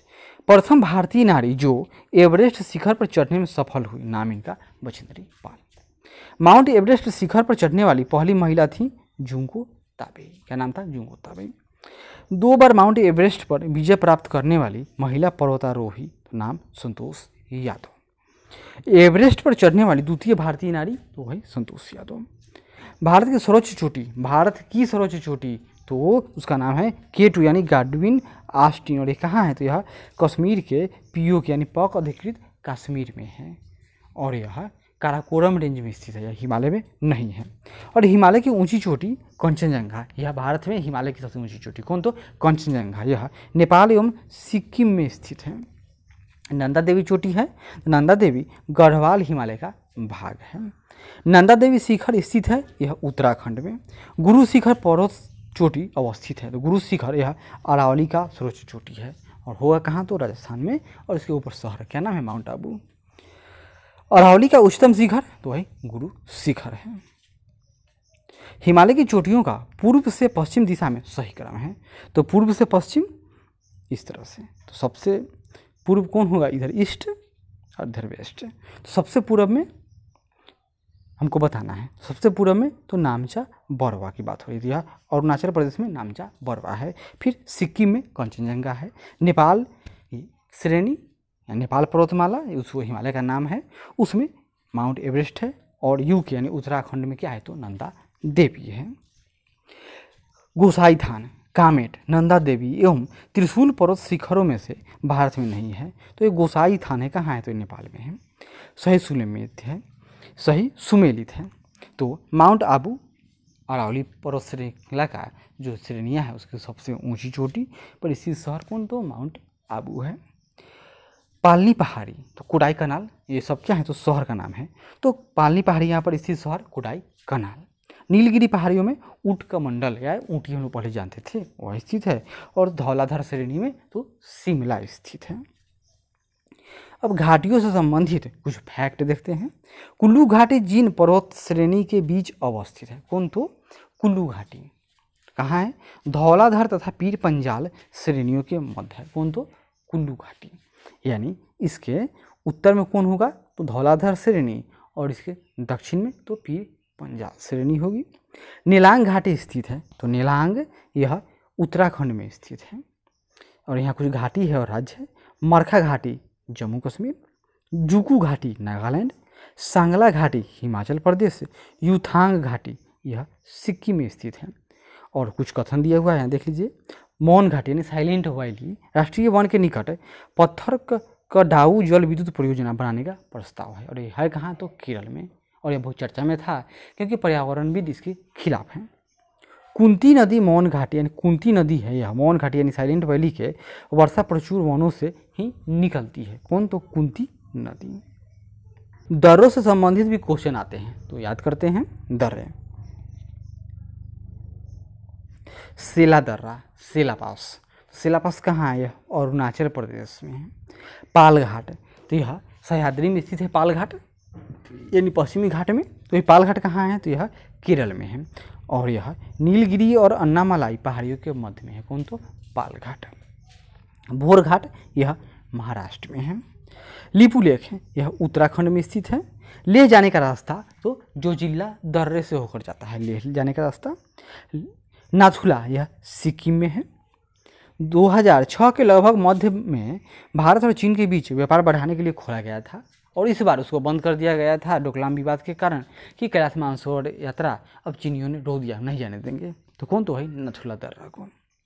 यहाँ पे कुछ दर्रा है और कुछ राज्य हैं, जैसे माना दर्रा, यह उत्तराखंड में है। माना उत्तराखंड में, माना, नीति, लीपू, बहुत तरह के जो नाम होंगे वो सब के सब कहाँ आएंगे? तो उत्तराखंड से संबंधित हैं। फिर जो जिला, तो यह जम्मू कश्मीर में है। बनिहाल, यह भी जम्मू कश्मीर में है। नाथुला सिक्किम में है। नीतिला, तो नीतिला यह उत्तराखंड में है। बुमला, याद कीजिए, बुमला दर्रा यह कहाँ है? अरुणाचल प्रदेश। जलेपला, यह सिक्किम में स्थित है। मुलिंगला, यह उत्तराखंड यानी यूके उत्तराखंड। जितना ला वाला है मुख्य रूप से वो सब उत्तराखंड में मिलेगा। और सिपकिला, यह हिमाचल प्रदेश में है। आगे बढ़ते हैं। रोहतांग दर्रा अवस्थित है, तो यह हिमाचल प्रदेश में है। इसी रोहतांग दर्रे से होकर सतलज नदी भारत में एंट्री लेती है। और भी नदी है एक, क्या नाम है उसका? ब्यास। ब्यास सही है, शायद सही है। माना दर्रा स्थित है, तो यह उत्तराखंड में है। पर्वतीय दर्रों का पश्चिम से पूर्व की ओर सही क्रम बताइए, यानी सबसे पहले हमको पश्चिम वाला लिखेंगे और बाद में पूर्व वाला। यहाँ देख लीजिए, सबसे पश्चिम में सिपकिला, फिर लिपू लेक, नाथुला, और सबसे पूर्व में बोमडिला। तो यह अरुणाचल प्रदेश, यह सिक्किम, यह उत्तराखंड, और यह भी उत्तराखंड में ही स्थित है। हिम रेखा एवं हिमनद से संबंधित कुछ फैक्ट। हिमालय में हिम रेखा है तो 4300 से 6000 मीटर के ऊपर। सबसे बड़ा हिमनद है, उसका नाम है सियाची। चौराबाड़ी ग्लेशियर स्थित है, यह केदारनाथ मंदिर के उत्तर में, जहाँ बाढ़ आ गया था। हिमालय के हिमनदों के पिघलने की गति दुनिया में सबसे अधिक है। उत्तराखंड के कुमाऊं प्रक्षेत्र में अवस्थित हिमनद है, उत्तराखंड के कुमाऊं क्षेत्र में, उसका नाम है मिलाम हिमनद। क्या नाम है? मिलाम। अब पठारों के बारे में थोड़ा जानते हैं। भारत के दक्कन के पठार पर बैसाल्ट निर्मित लावा शैलों का निर्माण हुआ है। कब? तो क्रीटेशियस युग में। याद कर लीजिए, दक्कन पठार का क्रीटेशियस युग में। मेघालय का पठार भाग है, यह प्रायद्वीपीय खंड का भाग है, किंतु मेघालय का पठार। भारत के अतिरिक्त प्रायद्वीपीय पर्वत निर्मित हुए, तो कब हुए? भारत के अतिरिक्त प्रायद्वीपीय पर्वत, तो यह सब पेलियोजोइक महाकल्प में। छोटा नागपुर पठार का अधिक घना बसा जिला धनबाद क्यों विकसित हो गया? क्योंकि खनन उद्योग का यहाँ विकास हुआ और औद्योगिकरण के कारण यहाँ आबादी अधिक मिलती है। छोटा नागपुर पठार है एक अग्र गंभीर है। और नीचे दिया गया कुछ मानचित्र है और उसका मिलान करना है, तो देखते हैं। दिखाई तो दे नहीं रहा है, देख लेते हैं। यह है इस तरह से, तो नर्मदा और तापी नदियाँ किससे बहती है? तो रिफ्ट घाटी से बहती है। फिर छत्तीसगढ़ का मैदान, तो यही इलाका होगा छत्तीसगढ़ का मैदान। छोटा नागपुर का पठार यह हो गया। और छाया क्षेत्र यानी पश्चिमी घाट का जो पूर्वी इलाका है वहाँ पर वर्षा नहीं होता है, तो उसको क्या कहते हैं? तो वह वृष्टि छाया क्षेत्र है। मालवा का पठार, छोटा नागपुर का पठार, दक्कन का पठार तथा प्रायद्वीप का पठार में से अरावली एवं विंध्य श्रृंखलाओं के मध्य स्थित पठार, तो अरावली श्रेणी यह हो गया। और विंध्य श्रेणी इस तरह से जो गुजरात से लेकर झारखंड तक विस्तृत है, इसके मध्य यहाँ पर पठार स्थित है। उस पठार का नाम कौन है? उसका नाम है मालवा का पठार। दंडकारण्य क्षेत्र अवस्थित है। दंडकारण्य यह छत्तीसगढ़ एवं उड़ीसा क्षेत्र में है, यानी भारत के पूर्वी क्षेत्र होगा, पूर्वी घाट का आएगा क्षेत्र यह। दंडकारण्य भारत में अवस्थित क्षेत्र है। यहाँ पर मध्यवर्ती क्षेत्र दिया हुआ है, लेकिन यूजीसी के नेट के एग्जाम में उसने दंडकारण्य को पूर्वी क्षेत्र माना था। चलिए आगे बढ़ते हैं। तटीय भाग, भारत की तट रेखा। भारत का औसत समुद्र तल नापा जाता है किससे? तो चेन्नई तट से। भारत का प्रादेशिक जल विस्तार है, तो भारत का टेरिटोरियल इलाका है जिस पर भारत का पूर्ण स्वामित्व है, तो यह भारत के जो आधार क्षेत्र से 12 किलोमीटर समुद्री मील, यह क्या हो गया, भारत का टेरिटोरियल एरिया हो गया। और एक और इलाका होता है संलग्न क्षेत्र, यह आधार से 24 किलोमीटर की दूरी तक माना जाता है। और इंक्लूसिव एसीजेड या एईजेड, जिसमें टैक्स वसूलने का या कुछ दोहन करने का, संसाधनों को निकालने का अधिकार होता है, वह 200 नॉटिकल मील तक विस्तृत होता है। भारत की तट रेखा की लंबाई है लगभग 7500 किलोमीटर। भारत में सबसे अधिक लंबा समुद्र तट है भारत में, तो गुजरात का। क्यों? क्योंकि यह इस तरह का है, अतः समुद्र तट की लंबाई बढ़ जाएगी। भारत में तट रेखा से लगने वाले राज्य हैं 9। कौन कौन? सबसे पश्चिम में, यह ऐसे शुरू कीजिए, यहाँ पर गुजरात है, फिर महाराष्ट्र, यहाँ पर गोवा आएगा, कर्नाटक, केरल, तमिलनाडु, आंध्र प्रदेश, उड़ीसा और पश्चिम बंगाल है। प्राचीन भारतीय ऐतिहासिक भूगोल में रत्नाकर नाम सूचक है किसका? तो यह हिंद महासागर का नाम है। क्या नाम है? तो रत्नाकर नाम है। पश्चिमी तट के बारे में थोड़ा जानते हैं।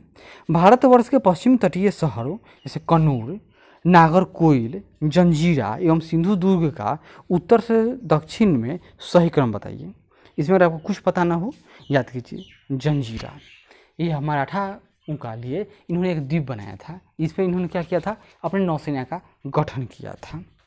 तो हमको किस तरह से लगाना है? तो उत्तर से दक्षिण की तरफ है। तो मराठा यानी महाराष्ट्र की बात हो रही है, तो महाराष्ट्र तो गुजरात के साइड में ही है, अतः यह सबसे अंतिम तो हो नहीं सकता है। यह उत्तरी इलाका जंजीरा, फिर कन्नूर का इलाका आएगा, कन्नूर के बाद दक्षिण में नागरहोल और सबसे दक्षिण में सिंधु दुर्ग का इलाका है।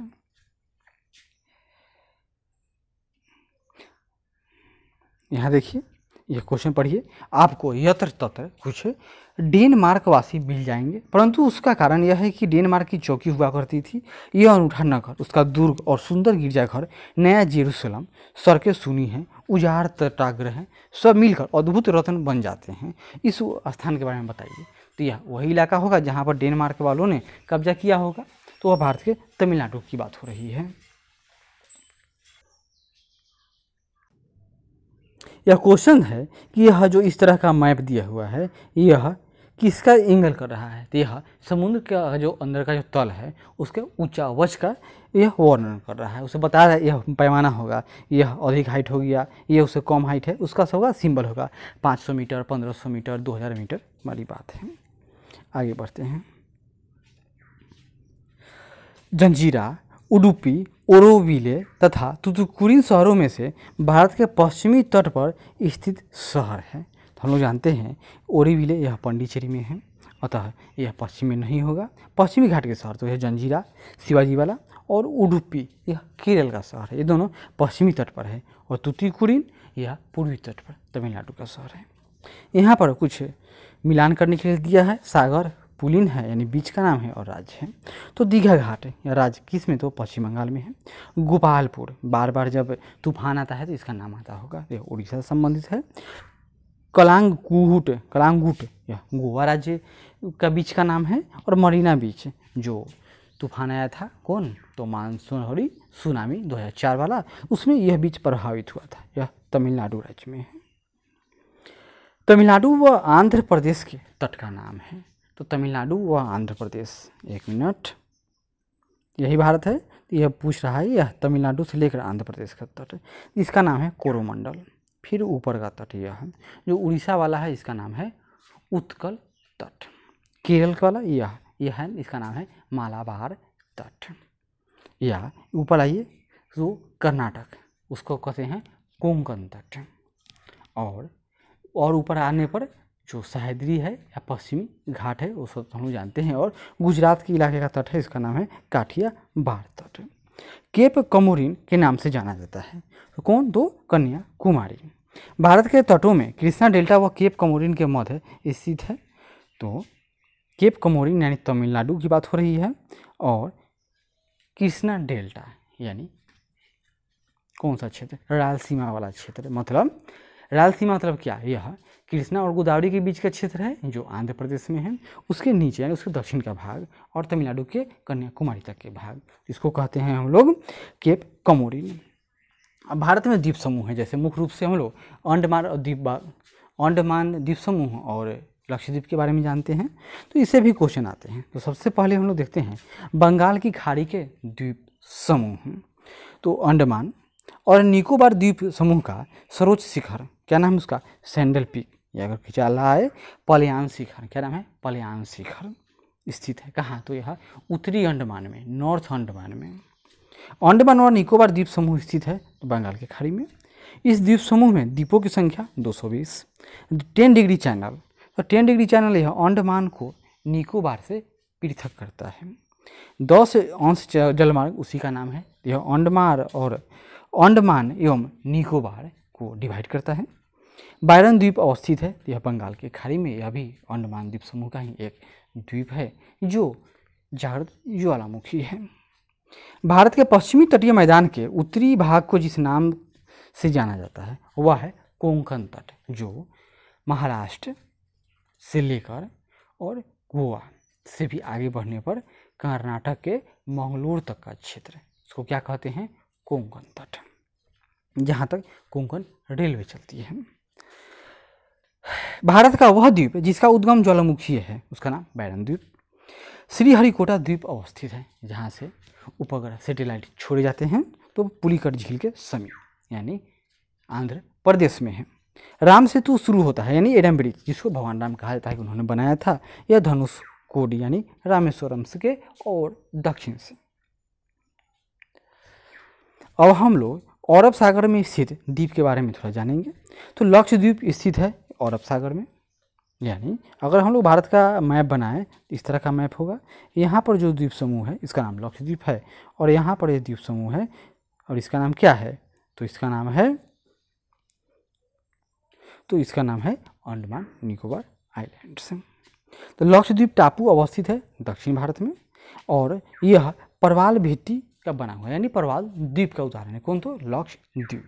द्वीपों का समूह लक्षद्वीप है परवाल उत्पत्ति का, और इसमें कितने द्वीप है? 36। भटकल, अर्नाला, मिनिकॉय एवं हेनरी द्वीपों में से भारतीय तट रेखा के सुदूरवर्ती द्वीप की श्रेणी में आता है। यानी सबसे दूर कौन है? तो वह है मिनिकॉय। तभी तो मिनिकॉय और मालदीव के मध्य जो चैनल है उसका नाम है 9 डिग्री चैनल, और मिनिकॉय और लक्षद्वीप के मध्य चैनल तो उसका नाम है 8 डिग्री चैनल। भारत एवं श्रीलंका के मध्य स्थित द्वीप किसका नाम है? उसको कहते हैं रामेश्वरम। सॉरी, हमने गलत बोल दिया। मिनिकॉय और मालदीव के मध्य जो चैनल है उसका नाम है 8 डिग्री चैनल, यानी विषुवत रेखा के और नज़दीक हुआ। और 9 डिग्री चैनल है वह मिनिकॉय और लक्षद्वीप के में कौन? तो लक्षद्वीप और मालदीव को डिवाइड करने वाला इलाका जो चैनल उसका नाम है 8 डिग्री, और लक्षद्वीप के मिनिकॉय और कवरती कहिए इसको को डिवाइड करने वाला उसका नाम है 9 डिग्री चैनल। आगे देखिए, भारत एवं श्रीलंका के मध्य स्थित द्वीप है रामेश्वरम। एक द्वीप पर निर्मित भारत का सबसे बड़ा शहर नाम है मुंबई। भारत का सर्वाधिक आबादी वाला द्वीप सालसेट द्वीप, यानी मुंबई की बात हो रही है। यहाँ पर कुछ मिलान करना है। व्यंत स्योधर यह कहाँ है द्वीप? इस द्वीप का स्थान कच्छ की खाड़ी है। पीरम द्वीप यह खंबात की खाड़ी में है। द्वारका द्वीप यह अरब सागर तट पर है गुजरात में। और दीव यानी दमन और दीव की बात हो रही थी, यह भी गुजरात में है लेकिन यह केंद्र शासित प्रदेश में आता है। यह काठियावाड़ तट पर स्थित है। कोरी क्रीक या कोरी निवेशिका स्थित है यह कच्छ के रण में, जिसको लेकर भारत और पाकिस्तान के मध्य विवाद रहता है। सर क्रीक विवाद है भारत पाकिस्तान देशों के मध्य। अब हम लोग भारत के राज्य केंद्र शासित प्रदेश के बारे में जानेंगे। तो राज्य में लातूर जिला है। तो लातूर कहाँ है? तो यह महाराष्ट्र में है। यह सूखाग्रस्त इलाका रहता है। विदर्भ है एक प्रादेशिक नाम है, और भारत में यह अंग है विदर्भ किसका? तो महाराष्ट्र का। पाट अंचल अवस्थित है। पाट कहाँ है? तो झारखंड में स्थित है। झुमरी तिलैया रेडियो पर गीतों की फरमाइश के लिए प्रसिद्ध जगह है। जब भी पहले बचपन में सुनते होइएगा रेडियो पर गीत फरमाइश आता था, आपके फरमाइश, उसमें बार बार आपको मिल जाता होगा झुमरी तिलैया से इन्होंने ये लिखा है, इन्होंने वो लिखा है। वह झुमरी तिलैया कहाँ है? झारखंड में है। भारत का कोहिनूर कहा जाता है आंध्र प्रदेश को। मणिपुर का अधिकांश धरातल कैसा है? तो यह पर्वतीय है। मणिपुर में कुछ लोग लटकी हुई गाद से बने ऑप्थरीन यानी बीट्स और सरती वनस्पति के तैरते हुए द्वीपों पर बने हुए मकानों पर रहते हैं। इन द्वीपों को क्या कहते हैं? फुमडी। याद कर लीजिए, इसका क्या नाम है? फुमडी। और पूरी दुनिया का एकमात्र द्वीप है जिस पर तैरते हुए द्वीप पाए जाते हैं, यानी झील है मीठे पानी का। और उस झील का नाम क्या है? लोकटक झील। और यहाँ पर एक नेशनल पार्क है, उसका नाम क्या है? तो केबुल लामजाओ नेशनल पार्क है। भारत में सिलिकॉन स्टेट के नाम से जाना जाता है कर्नाटक। भारत में सिलिकॉन वैली स्थित है बेंगलोर में। और दुनिया का सिलिकॉन वैली तो उसका नाम ही है सैन फ्रांसिस्को, अमेरिका में। यहाँ पर कुछ मिलान करना है, जैसे औरंगाबाद ये कहाँ है? महाराष्ट्र में है। पालनपुर यह गुजरात में है। हुगली, हुगली नहीं, हुगली तो पश्चिम बंगाल, हुबली यह कर्नाटक में है। और गुंटूर खैनी का सबसे बड़ा है, खैनी यानी तंबाकू के भारत की राजधानी कही है इसको, तो यह आंध्र प्रदेश में है। आगे बढ़ते हैं, तो इसके बाद हम लोग एक दूसरा वीडियो लाएंगे। तब तक धन्यवाद। हम लोग भारत के भूगोल का रिवीजन कर रहे थे, तो इसी कड़ी में आज यह दूसरा वीडियो है। तो देखते हैं, छत्तीसगढ़ है तो इसमें स्थित छत्तीसगढ़ का मैदान किस क्षेत्र में? इसमें महानदी इससे होकर बहती है। झारखंड है, झारखंड में क्या है? छोटा नागपुर का पठार है। खनिज के मामले में भारत का रूढ़ क्षेत्र कहा जाता है। महाराष्ट्र का विदर्भ क्षेत्र वह क्या है? तो यह पश्चिमी घाट का जो पूर्व का इलाका है इसको वृष्टि छाया प्रदेश कहते हैं। कर्नाटक, कर्नाटक में है मालनाड। आगे देखिए, अंबाला, खुर्जा, करनाल एवं रोहतक में से राष्ट्रीय राजधानी प्रदेश में अवस्थित है। कौन कौन? तो खुर्जा, करनाल और रोहतक राष्ट्रीय राजधानी क्षेत्र में स्थित है, लेकिन अंबाला नहीं है। दिल्ली के अतिरिक्त राष्ट्रीय राजधानी क्षेत्र में सम्मिलित हैं तो हरियाणा, उत्तर प्रदेश, राजस्थान के उप क्षेत्र यानी उसके कुछ डिस्ट्रिक्ट। वर्तमान में 23 जिला राष्ट्रीय राजधानी क्षेत्र में आते हैं। मध्य प्रदेश की सीमा लगती है 5 राज्यों से। कौन कौन? तो मध्य प्रदेश की सीमा में गुजरात, राजस्थान, उत्तर प्रदेश, छत्तीसगढ़ एवं महाराष्ट्र, यानी मध्य प्रदेश से अब बिहार और झारखंड की सीमा नहीं टच करती है।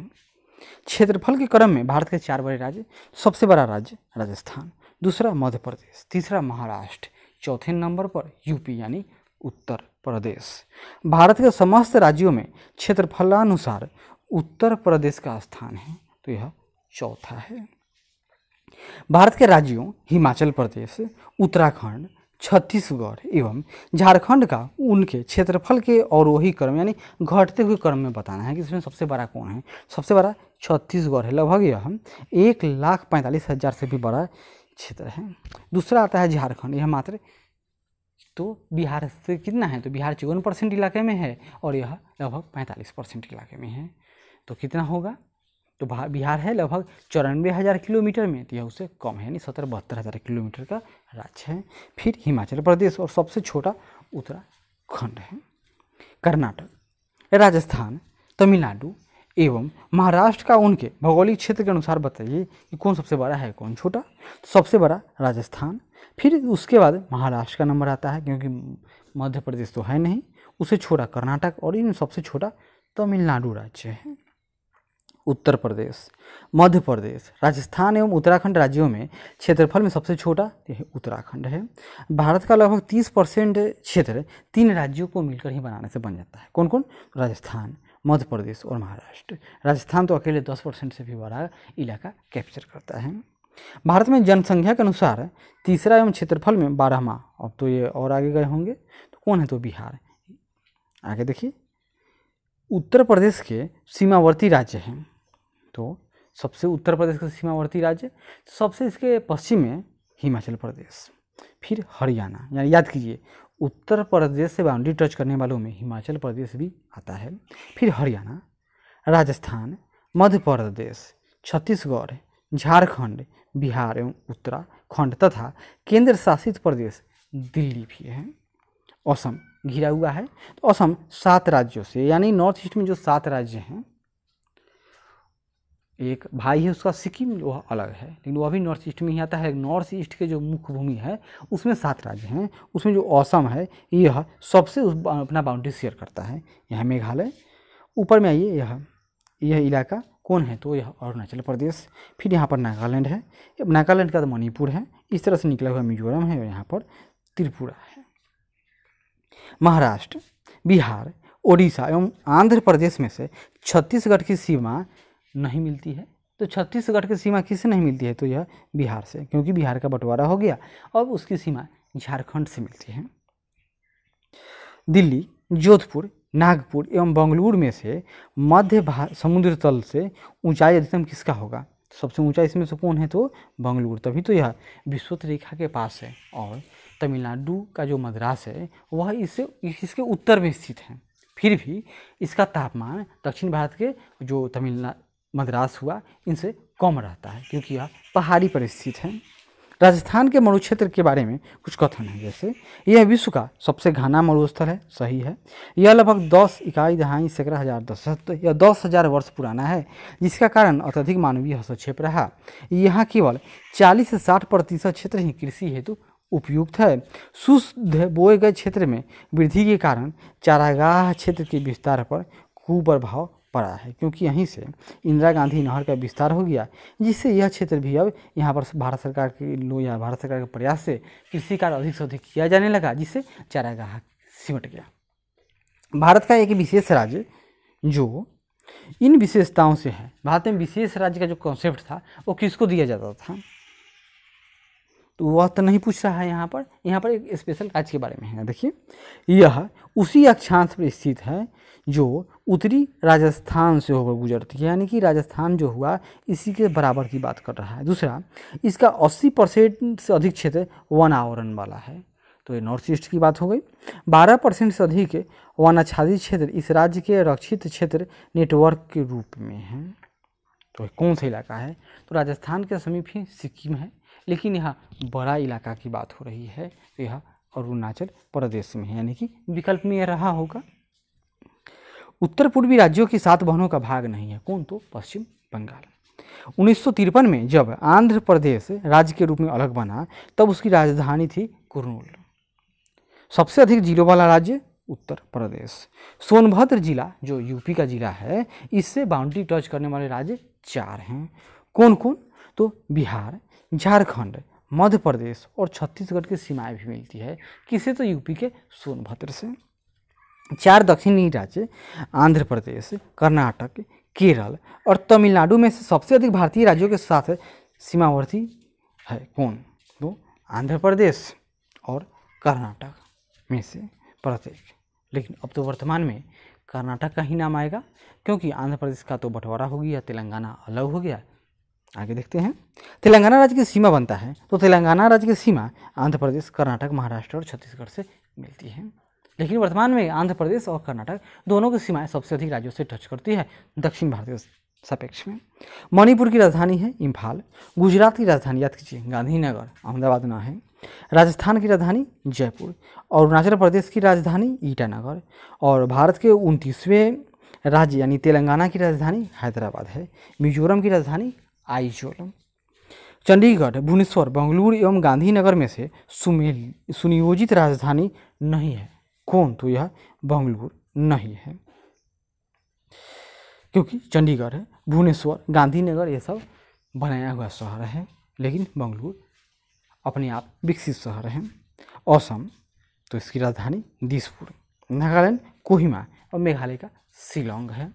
अब हम लोग कुछ केंद्र शासित प्रदेशों के बारे में जानकारी प्राप्त करते हैं। भारत में केंद्र शासित राज्यों की संख्या है 7, लेकिन वर्तमान में हो गया है अब 9। क्यों? एक जम्मू कश्मीर और दूसरा लद्दाख बढ़ गया, लेकिन एक फिर घट गया। कौन? दमन और दीव, दादरा तथा नगर हवेली, पहले 2 थे, इनको मिलाकर 1 कर दिया गया। तो अब कितना हो गया? अभी वर्तमान में 8 है। सबसे बड़ा संघ राज्य कौन है? तो आबादी में दिल्ली। सबसे छोटा केंद्र शासित क्षेत्र तो यह लक्षद्वीप। पुडुचेरी का क्षेत्र विभाजित है तो यह 3 राज्यों में। कौन कौन? तो तमिलनाडु, केरल और आंध्र प्रदेश में। तमिलनाडु में कौन कौन? तो कराईकल। और पुडुचेरी कहाँ है? तो तमिलनाडु में। यनम, तो यनम और माहे, तो यनम किधर है? तो यनम केरल में। और माहे कहाँ है? तो माहे आंध्र प्रदेश में। त्रिपुरा, दमन एवं दीव, लक्षद्वीप एवं पुडुचेरी में से केंद्र शासित क्षेत्र नहीं है। कौन? तो त्रिपुरा नहीं है। दमन और दीव के बारे में सत्य कथन बताइए। दमन और दीव के बीच खंबात की खाड़ी यानी गुजरात है, यहाँ पर यह कच्छ की खाड़ी आता है, और सॉरी इसकी बात हो रही है, ऊपर यहाँ पर तो कच्छ की खाड़ी है, यहाँ तो इसके बीच में खंभात की खाड़ी है, यानी इसके नॉर्थ साइड में दमन और साउथ में दीव है। इसकी राजधानी दमन है। सिलवासा राजधानी है दादर नगर हवेली की।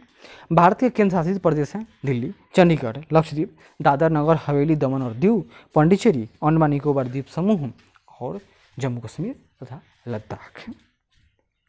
अब हम लोग भारत में पाई जाने वाली प्रजाति और जनजातियों के बारे में जानेंगे। ये पीले वर्ण के, इनका आँख तिर्यक होता है, नेत्र, उठी हुई कपोल अस्थि, छुटपुट केस यानी बाल कम मिलेंगे और हाइट भी मध्यम ऊंचाई का होगा। ये कौन सा है? तो ये लोग पहाड़ी है, नेपाली कहें इनको, यानी मंगोलॉयड जनों से संबंधित हैं। उत्तर पूर्वी भारत के पहाड़ी एवं जंगली क्षेत्रों में प्रजातीय समूह पाया जाता है। तो नॉर्थ ईस्टर्न स्टेट के तो कौन? तो भाई मंगोलॉयड। प्रोटो ऑस्ट्रेलाइड प्रजाति से संबंधित भारतीय जनजाति है कौन? तो संथाल का नाम आता है। प्रोटो ऑस्ट्रेलाइड प्रजाति से संबंधित जनजाति कौन? तो संथाल। कहाँ? तो यह झारखंड में पाई जाती है। भारत में जो एकमात्र मानवाभ कपि पाया जाता है उसका नाम क्या है? तो असम का श्वेत गिब्बन है। राज्य जिसमें जनजातीय समुदाय की पहचान नहीं की गई है वह कौन है? तो हरियाणा, यानी वहाँ पर एसटी नहीं मिलता है। कुछ जनजातियाँ हैं और उसके राज्य हैं। थारू, यह उत्तराखंड की में मुख्य रूप से पाई जाती है। भोटिया सिक्किम की जनजाति है।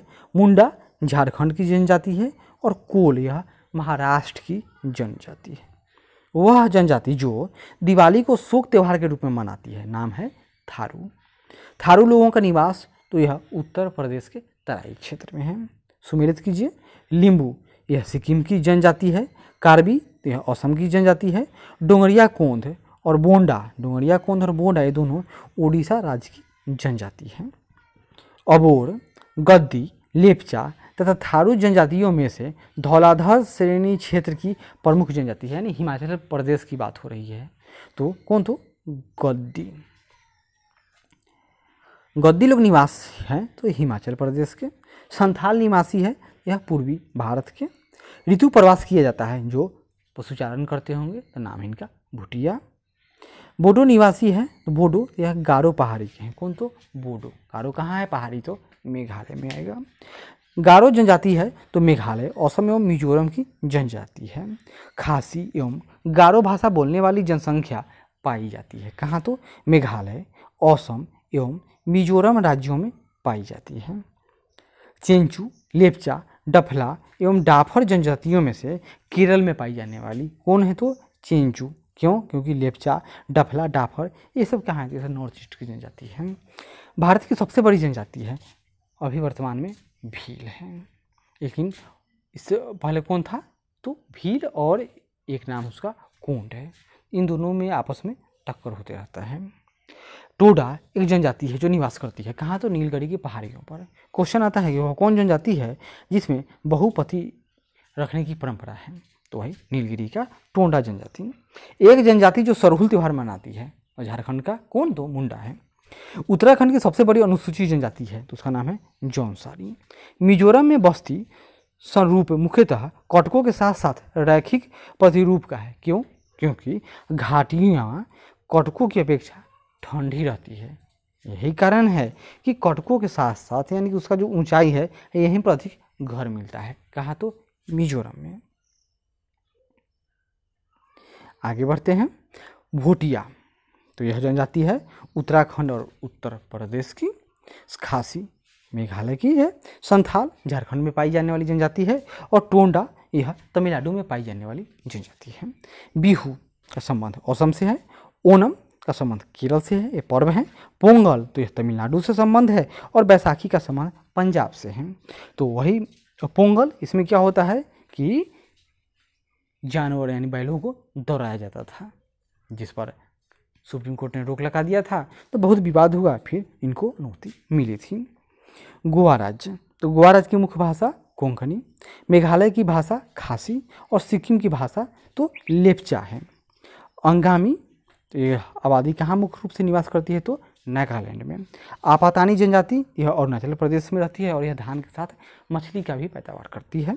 भोटिया जनजाति तो यह उत्तर प्रदेश एवं उत्तराखंड की जनजाति है, और गोंड जनजाति, तो गोंड यह मध्य प्रदेश में निवास करने वाली जनजाति है। भील जाति पाई जाती है। भील ट्राइब यह महाराष्ट्र, गुजरात, राजस्थान एवं मध्य प्रदेश में निवास करती है।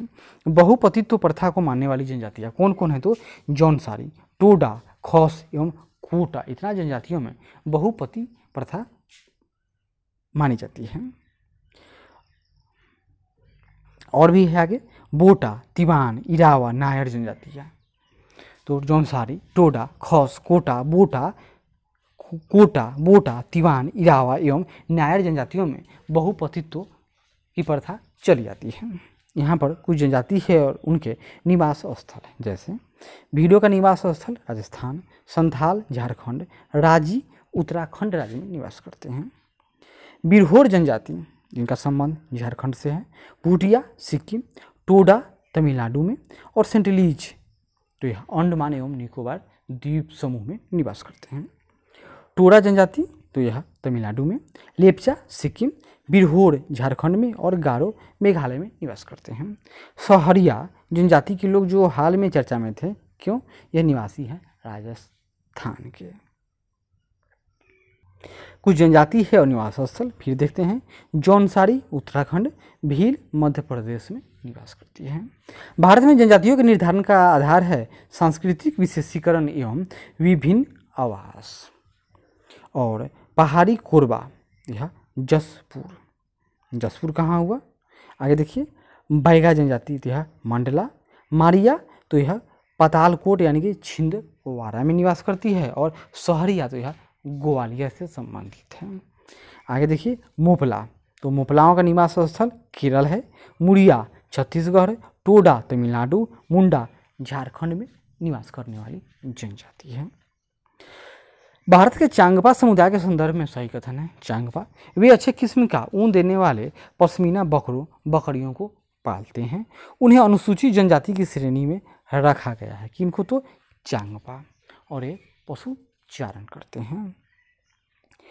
कुछ निवास स्थान है यहाँ फिर देखिए। बुक्सा जनजाति ये कहाँ रहेंगे? पौड़ी गढ़वाल क्षेत्र, यानी की बात हो रही है बुक्सा, तो यह उत्तराखंड की जनजाति है। कोल यह जबलपुर यानी मध्य प्रदेश की बात है। मुंडा छोटा नागपुर का क्षेत्र यानी झारखंड, और कोरबा यानी छत्तीसगढ़ में इनका निवास स्थान है। और आगे देखिए राज्य और जनजाति, तो मीरी जनजाति यह असम की है, कोलियक जनजाति नागालैंड, अप्तानी जनजाति अरुणाचल प्रदेश, और लंबाडा यह राजस्थान की जनजाति है। जुलू जनजाति निवास करती है। कौन? जुलू यह दक्षिण अफ्रीका में। छिंदवाड़ा यानी छिंदवाड़ा कहाँ है? तो यह मध्य प्रदेश की बात है। यहाँ पर रहने वाली जनजाति है भारिया। मंडला गोंड, झबुआ भी मध्य प्रदेश में है, तो यह भील, और ये झबुआ छत्तीसगढ़ में है। शिवपुरी यह मध्य प्रदेश में है। यहाँ रहने वाली आबादी सहरिया है। लोहासुर को अपना देवी मानती हैं। किसको? लोहासुर को। तो यह जनजाति का नाम है। अगरिया जनजाति। सोम्बेन जनजाति पाई जाती है तो निकोबार द्वीप समूह में।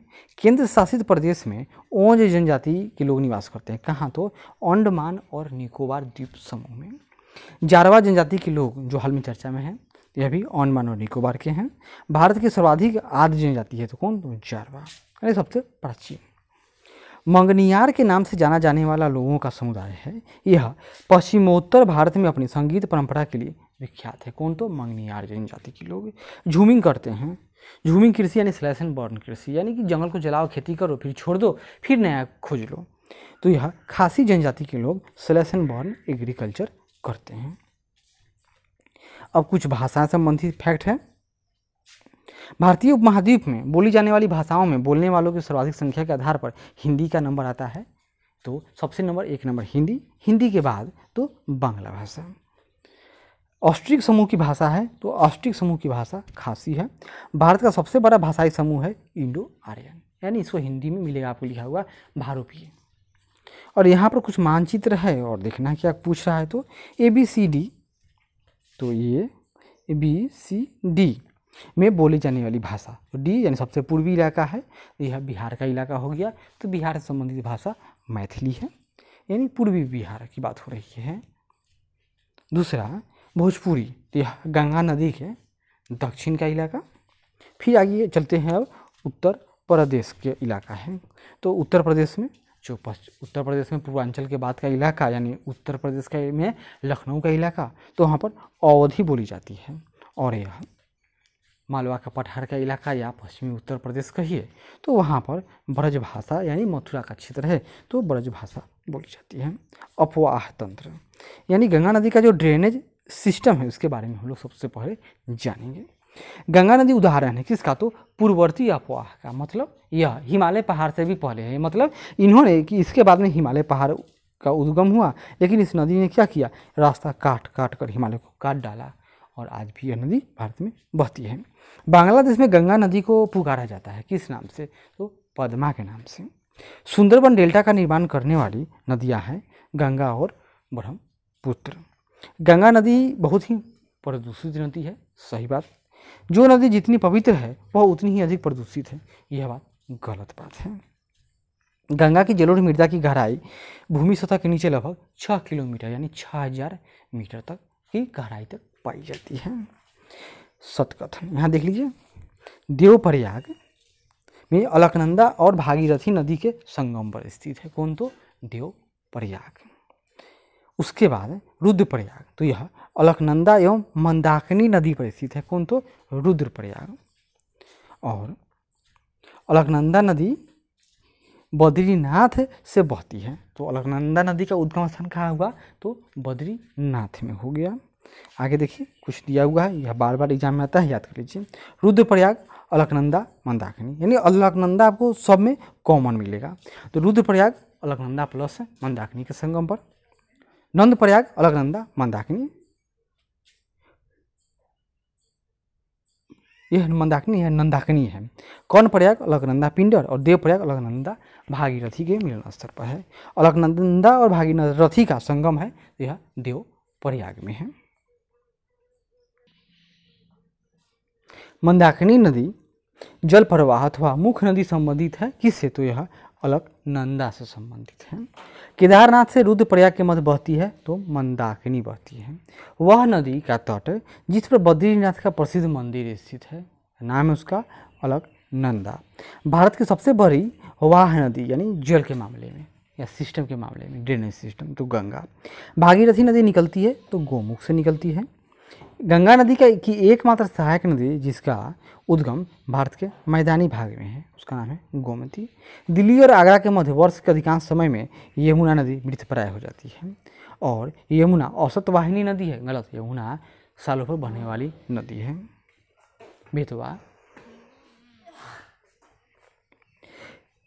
बेतवा, चंबल, केन, रामगंगा नदियों में से यमुना की सहायक नदी कौन नहीं है, तो यह रामगंगा। यह गंगा की सहायक नदी है और यह जिम कॉर्बेट नेशनल पार्क से होकर बहती है। यमुना नदी का उद्गम स्थान है तो बंदरपूंछ चोटी। बेतवा नदी मिलती है यमुना से। गंगा की वह सहायक नदी जो उत्तर वाहिनी है तो सोन। गंगा नदी में बाढ़ से नहीं मिलने वाली नदी तो सोन नदी, क्योंकि यह पठारी क्षेत्र से होकर आती है और यह दाएं तट से मिलती है। यमुना और सोन के मध्य जल विभाजक का कार्य करने वाली श्रेणी है तो उसका नाम है कैमूर श्रेणी। अब हम लोग ब्रह्मपुत्र नदी तंत्र के बारे में देखते हैं, या इसको हम लोग अगले वीडियो में लाएंगे। तब तक धन्यवाद। आशा करते हैं कि यह प्रयास अच्छा लगे तो ज़रूर लाइक करें, शेयर करें, कमेंट करें और सब्सक्राइब करें। धन्यवाद।